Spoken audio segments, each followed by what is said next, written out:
નમસ્કાર, આપનું સ્વાગત છે જીટીપીએલ જૂનાગઢ ન્યૂઝમાં। સૌપ્રથમ જોઈએ આજના મુખ્ય સમાચાર।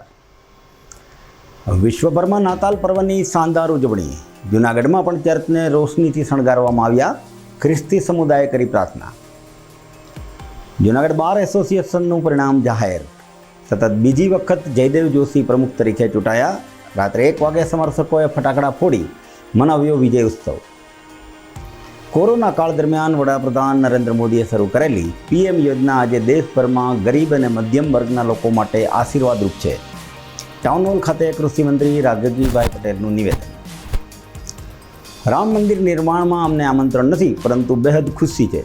જૂનાગઢના પ્રવાસે આવેલા પ્રવીણ તોગડિયાએ કરી સૂચક વાત। 14 થી 22 જાન્યુઆરીએ ગામડે ગામડે રામલલ્લાનો ઉત્સવ ઉજવાશે। અને નાતાલના મિની વેકેશનમાં સોરઠ પ્રવાસીઓથી ઉભરાયું। Girnar ropeway house full. ઉપરકોટમાં પણ મુલાકાતીઓનો ભારે ધસારો। સમાચાર વિગતવાર જોઈએ તે પહેલાં લઈશું એક વિરામ।